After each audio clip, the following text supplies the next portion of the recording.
Muhammad arba'un man hinna faqad utiya khairat dunya wal akhirah. Arba'un, ada 4 perkara sabdanya Rasulullah. Ada 4 perkara.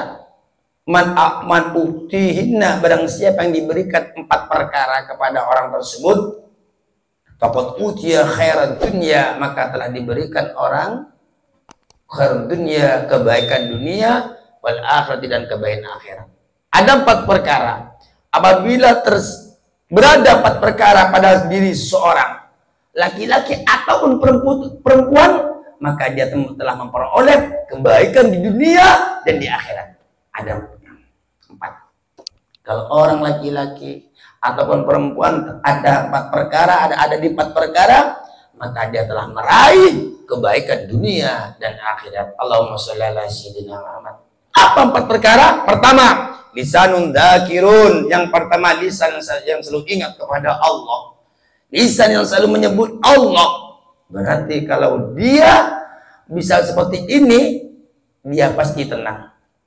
Dia pasti damai. Dia pasti tenang bersama Allah Subhanahu wa ta'ala.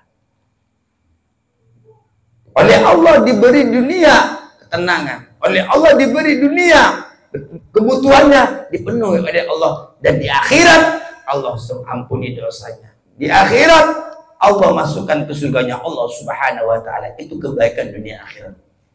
Apa-apa yang berhubungan di dunia Allah kasihkan. Lisanun dzakirun, pertama lisan selalu berzikir kepada Allah. Lisan yang selalu ingat kepada Allah Subhanahu wa ta'ala. Di dunia, di akhirat diberikan kebaikan. Di dunia oleh Allah diberikan kebaikan, di akhirat diberikan kebaikan. Apa kebaikan dunia? Di antaranya tenang, damai, punya anak soleh, soleha, punya istri soleha, punya suami soleh, punya harta yang berlimpah dan barokah, dan lain sebagainya. Itu maksudnya kebaikan yang berhubungan di dunia. Di akhirat bagaimana? Oleh Allah, di akhirat oleh Allah diangkat derajatnya. Di akhirat oleh Allah diampuni dosa-dosanya. Di akhirat bersama Rasulullah. Di akhirat Allah masukkan ke surganya Allah. Di akhirat selalu bersama Allah dan selalu yaitu bisa melihat Allah Subhanahu wa ta'ala. Allahumma ja'alna minhum, amin, Allahumma amin. Itu yang pertama. Nomor 2, wa qalbun syakirun. Apabila ada 4 perkara pada diri manusia, maka oleh Allah diberikan kebaikan dunia dan akhirat. Pertama, lisan yang selalu berzikir kepada Allah. Lisan yang selalu ingat kepada Allah. Nomor 2, wa qalbun syakirun, hati yang bersyukur. Hati yang bersyukur, dikasih ini alhamdulillah, dikasih ini alhamdulillah, hati. Karena letaknya hati, letaknya syukur itu ada pada hati. Kalau jadi tak bisa lisan tersebut bersyukur kalau seumpama bertentangan dengan hati, tak bisa. Jadi kalau organ tubuhmu bersyukur, berarti sumbernya dari hati yang bersyukur. Di saat hati bersyukur, maka organ tubuh melakukan hal-hal yang diperintah oleh Allah, maka organ tubuh maka yaitu melarang menjauhi perkara-perkara yang dilarang oleh Allah Subhanahu wa ta'ala itu.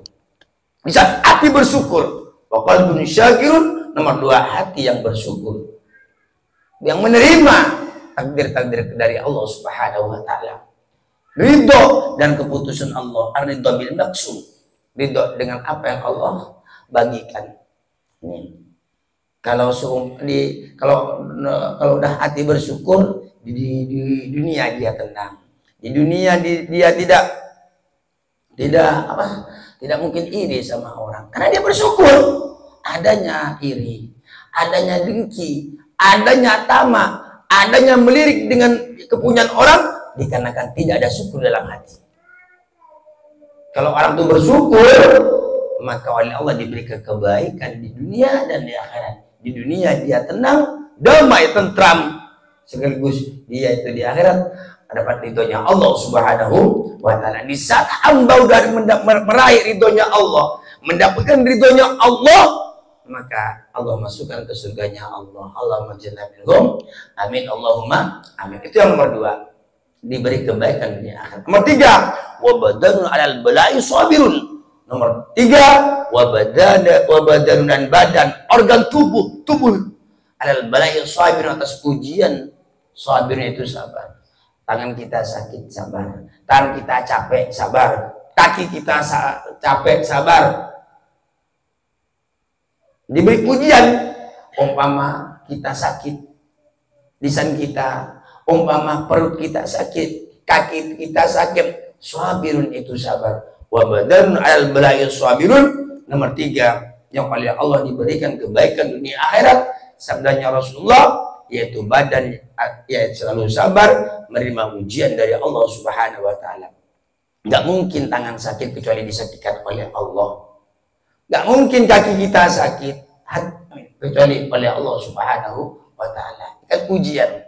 Apakah di saat sakit masih ibadah kepada Allah? Apakah di saat sakit masih ingat kepada Allah? Sebaliknya, makanya sehat itu ujian, apa digunakan ibadah kepada Allah, atau sebaliknya sekarang maksiat kepada Allah. Begitu juga sebaliknya, sakit juga ujian. Apakah dia mengeluh kepada Allah? Apakah dia merengek kepada Allah? Apakah masih sholat atau ibadah kepada Allah atau tidak? Nah, apabila dia sabar, tentunya dia tetap melakukan perkara-perkara yang diperintah oleh Allah, menjauhi larangan-larangan dari Allah Subhanahu wa ta'ala. Allahumma sholli ala Muhammad. Yang nomor 4 terakhir, wa zaujatun la tabghihi khaufan fi nafsiha wala malihi. Ini yang oleh Allah diberi kebaikan dunia akhirat. Wa zaujatun, dan istri, la tabghi, yang tidak bangsat, la tabghi, yang tidak mencari ya istri, la tabghi, yang tidak mencari ya istri kepada orang, khaufan, nakal, fi nafsi, pada dirinya istri, wala juga wala malihi, dan juga dan dalam hartanya suami. Artinya yang nomor 4, punya istri, istrinya tidak bangsat, istrinya tidak nakal, pada dirinya dia tidak nakal, kepada harta suaminya dia tidak nakal, dia amanah. Maksudnya apabila seperti ini bentuknya, maka wanita yang seperti itu meraih kebaikan dunia akhirat.